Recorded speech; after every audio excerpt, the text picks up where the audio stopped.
short answer is corporate America. When in doubt, always blame economics and politics. Hey, it's Zadie and I'm back with a new movie review. So now we're going to talk about what I liked and what I did not like about this movie. If the story doesn't make sense, then nobody's going to actually remember the movie.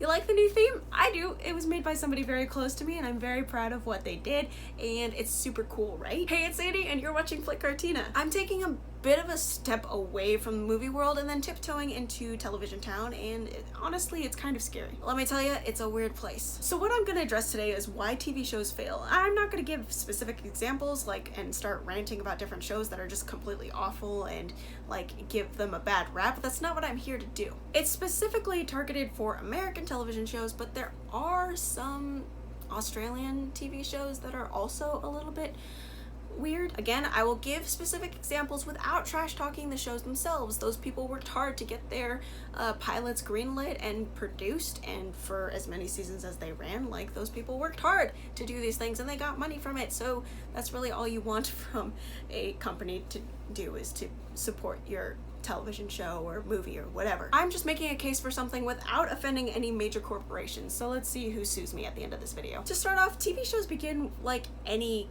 thing in the entertainment business, with an idea. What if two brothers were hunters for supernatural beings? What if there was a group of criminals who committed heists like modern day Robin Hoods? What would happen in a real life zombie apocalypse? These kinds of questions and ideas, they'll take them and develop them and then write a script, make a pitch, and TV corporations will be like, yes, we want you to do that, whatever it is you said. They'll take those ideas and develop them into tangible plots. The problem is, some of these ideas aren't fully fleshed out. Not yet, at least. The thing about these ideas is that they're not bad at all. Those pitches I just gave to you were from actual television shows like Supernatural, Leverage, and Walking Dead. They're not fully fleshed out at the moment of conception, or maybe they are, and maybe the plotline that the writers write are not actually supposed to go very far. These ideas are not bad at first. They actually do well in the first season, or they bomb, whichever it has, but they're ideas and they get developed and then produced, and by the end of the third or fourth episode, you're kind of like, okay, I do want to watch this or I don't want to watch this TV show. But most of the time, television shows are successes. The thing is that executive producers and other people who fund the production get greedy. I am not limiting it to those kinds of people, the people who fund the production, but it's most of the time that's what happens. So these people, whoever they are, get greedy and they're like, great, we're gonna do this for another 5 seasons. And the writers and creative team are like, we only developed this idea for 2 seasons, and so pain. So the writers and creative team are kind of like, okay, how are we going to extend this plot line that we have developed into 13 seasons? We have to rehash all our plot lines, and it's a mess, a big mess. And plot lines get screwy when you try to stretch them too far, when you try to stretch them across 13 seasons. And that, I think, is the biggest problem in the television industry, is when a good thing gets going, it's not gonna stop. A good example of a television industry is the British television series called BBC. For example, Sherlock. It had, I want to say 3 seasons, maybe 4, I don't know, but it had a good run, and the writers and creative team and the producers and everybody on board was like, okay, we're only gonna do this for however many seasons it ran, and then we're gonna stop, and that's all. And that's what you're gonna pay me for. That's what I'm gonna give you money for. And if it's a success, great. But if it's not, then okay. They do that kind of thing well. They plan a good thing, give it to the audience, and then they're like, well, we planned something else as well, too. Problem with American television industry is that you don't want to let go. Say, for instance, The Office. That show has been running for years. I don't know how many years. I haven't even watched The Office, but I know for a fact that the main character, Michael Scott, has left the cast, and that he's not a part of the show anymore. So when you have your lead character leave, where does that leave you with the show? That gives your audience, that sends your audience a message that this show is not worth watching anymore because the guy who spearheaded the entire project is gone.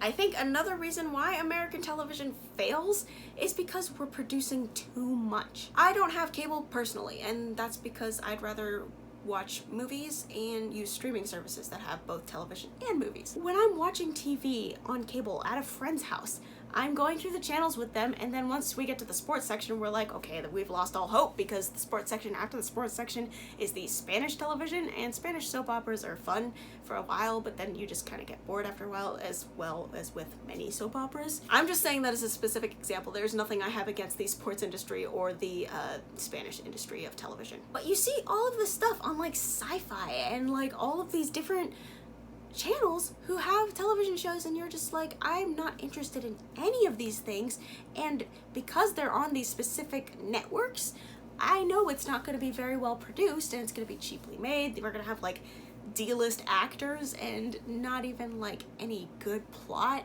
and the special effects are probably going to be bad, but that's just distracting. It's not actually a bad thing. If we put as much time and effort into television as we do movies and feature films, even indies and short films, there's more work put into short films sometimes than television shows produced on a major network like ABC. I think because the atmosphere and culture of television is that it's meant to be temporary, means that the creators and the producers and everybody involved doesn't put as much effort into the television show as you would into a feature, an indie, any kind of other entertainment. I put a lot of content and work and time and energy into my YouTube channel. As you guys know, I try to post every Thursday, but I put effort into what you guys have told me that you want to watch, hopefully, and I've tried certain things, and those things have sometimes failed, but you know, it's a learning process. I'm only, you know, a small channel, but you know. So there's also minimal effort put into these television shows, and I'm talking purely about like shows that have to do with fictional things. I'm not talking about reality TV. I could be talking about reality TV. Most of what I'm talking about is fiction or historical fiction. Like everything that I'm talking about has to do with made up stories that could be real life or could not be. So far, we figured out why TV shows fail. It's because of greedy people. It's also because of the culture and effort put into television shows, which is pretty much nothing because of the culture of the temporariness of television. And then finally, what I think is probably one of the most important things that could help any sort of entertainment endeavor is marketing. So television shows, nobody markets them to anything. On social media, I see more ads for like Korean dramas than anything else. There are plenty of television shows out there that I have seen that got canceled because of bad marketing. Television shows don't get marketed that well, except in some cases, like the CW network has this like string of superhero TV shows. They have, I think it's Arrow, Supergirl, Flash, and then Legends of Tomorrow. As of this moment, I don't know what else it could be. But even Netflix and their superhero strain of things, they had Daredevil, then they had Punisher, they had Jessica Jones and Luke Cage, and then Iron Fist. Like all of those shows, and they marketed them because they were all interconnected, and they marketed them in each episode, like they referenced characters or different things to another show, and that's what works. But sometimes you can't do that in a universe and a television network where these two shows probably would never coincide because they don't actually live in the same universe. You can't have a historical fiction anything relate to something like a crime drama in present times. Like otherwise that might be a little bit weird, but you know, whatever. But marketing is so important for anything that you guys are trying to produce, and I'm talking about like anything, like feature films, indie films, television, commercials work so well for all of that. Even YouTube content. If you don't market your YouTube content very well, then you're probably not going to get a lot of subscribers or a watch base like I'm trying to do right now. And the hard thing about television marketing is you cannot market across multiple networks. You have to just do it across your own network, which works for ABC. ABC does this a lot. They like show trailers to an episode for another show before your show is going to come on. Or even during the streaming, when you're streaming on their website, when you're streaming, there are ads and commercials for other shows that they also put on, and they're like, yeah, you can stream it here on the same website, just go to here, here, here, and here, and then they instruct you on how to do it. What would be really beneficial for television companies is for them to market across social media. Facebook, they've started doing this on Facebook just a little bit, where you can share clips of different television series that you're watching or something. I once saw on a Facebook notification that somebody shared a clip of Fresh Off the Boat about like the dishwasher thing that Asian kids have to learn at some point in their lives. But go watch that show if you don't know what I'm talking about. But if you get endorsement on Instagram, Facebook, Twitter, any of those things, like, it could probably boost your viewer rating and your view count. I don't know how television companies track anything. I don't really want to know, but that's for another video. But that's one thing that could really help television companies and TV shows in general. So to wrap everything up, TV shows fail because of greedy people primarily, and because of the way that they are like, okay, we have a good thing going, we're just gonna keep it going, but the creative team has not designed the plot of the show, and story matters. They haven't designed the plot of the show to extend across multiple seasons for like 16 years. The second reason why TV shows fail is because of the culture that is surrounding television. Television is meant to be temporary. It used to be something that families would gather around and watch during dinner time or something like that. You know that scene in Back to the Future where they're all watching that one sitcom, I think it is, and it's fun. It's enjoyable. My family does that all the time. When we come together, we watch a television show together. Maybe not live, but we stream it. But right now, television has become a binge-worthy thing. Like, if you watch a series in a day, that is a worthy accomplishment, but you accomplish nothing. You don't enjoy it with other people. You enjoy it after the fact, but if you enjoy it with other people, that makes the experience so much better. I watched Stranger Things season 3 with a bunch of my friends, and it was so much fun. We all cried at the end of it, except for one person, but you know, we all cried. We were all very emotional because we all experienced the same thing throughout the entire season. Not only the culture, but like, this is kind of a sub point of culture, but the effort that is involved in television is not that much, because people don't get paid very well to do television as much as they would a feature film or even an indie. And then the last thing that they fail at is marketing. This is why TV shows fail. They don't market their products to multiple audiences across multiple platforms.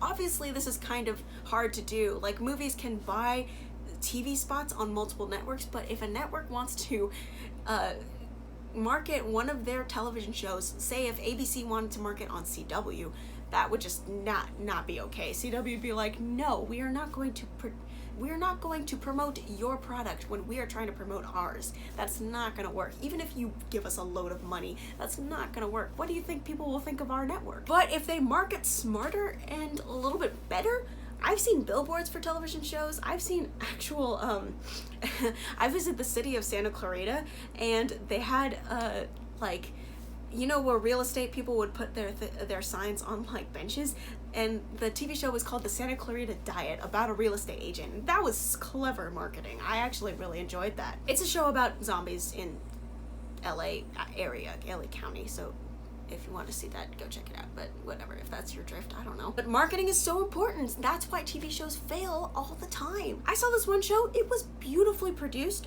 The story was good. I was invested in the characters, but it only lasted one season. And I was like, why? Why? I'm so confused. It's because because people weren't watching it, so people were not getting as much money as they were putting into it. The effort and culture was there, and the culture is just kind of like, well, I'll watch it later, and it's just kind of bad in general. And then with marketing, they didn't market their product very well. They just kind of gave it the generic trailer across the network, and it was just like, you guys are not trying that hard to get this show up on its feet. So that's what I wanted to talk to you guys about today. Question of the week is, what is your favorite TV show to watch right now as of this moment? It could be anything from current to, like, you know, 80s television. Let me know in the comments down below, because I actually want to know, because I'm interested in watching other television shows. Before you scroll all the way down to the comments, there's a couple of buttons that I would like you to press. There's the like button, the subscribe button, and ring the bell. So the like button shows me that you like this video. It'll help me out, help this channel out, and help this video out by liking this video. If you subscribe to me, you will let me know that you like my content, and I will keep producing more content. The bell is strictly actually for you. You will be one of the first people to know when I upload my video next. But as always, thank you guys so much for watching. Have a great random Thursday. I will see you on the other side of the screen. Bye!